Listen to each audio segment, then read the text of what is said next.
এই সংসারে আমাদের জীবনের সবথেকে বড় দোষ কি আপনি জানেন? কেউ বলবেন লোভ, কেউ বলবেন লালসা, কেউ বলবেন অসত্য। দেখুন, দুঃখের মূল কারণ হলো পরিশ্রম না করা।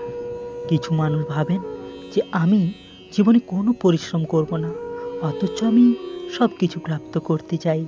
আর এমন এক কারণের জন্যই দূতের মতো খেলা আমাদের জীবনে প্রবেশ করার সুযোগ পায়। দূত, এই দূত আসলে কি? দূত অর্থাৎ কোনো পরিশ্রম ছাড়াই অন্য কেউ পরিশ্রম করে যা অর্জন করেছেন, যে সুখ সুবিধা অর্জন করেছি, তা নিজের জন্য শুধুমাত্র একটা খেলার মাধ্যমে নিজের করে নেওয়ার ইচ্ছে। আর এই ইচ্ছে অত্যন্ত বিনাশকারী হতে পারে। এই ইচ্ছে যদি আপনার বিবেক, আপনার মন, আপনার চেতনা, আপনার ভাবনা প্রবাহিত করে ফেলে, তারপরে আপনি চেষ্টা করতে থাকবেন, আর সেইখান থেকেই আপনার পতন শুরু হবে।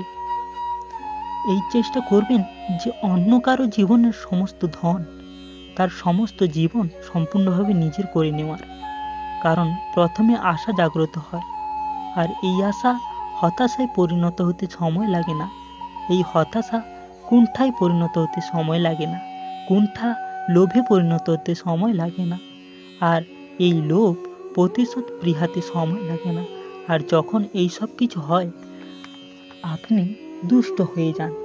আর সবাই জানেন যে প্রত্যেক দুষ্ট ব্যক্তির পতন হলেও অবশ্যম্ভাবী। তাই নিজেকে দূতের থেকে দূরে রাখুন, আর পরিশ্রমকে নিজের কাছে টেনে নিন। জীবনে আপনার যা যা স্বপ্ন রয়েছে, যা আপনি করতে চান, শুধুই পরিশ্রম দ্বারা অর্জন করুন। তাহলে তাই করুন। আর আমার সাথে ভালোবেসে বলুন, রাধে রাধে।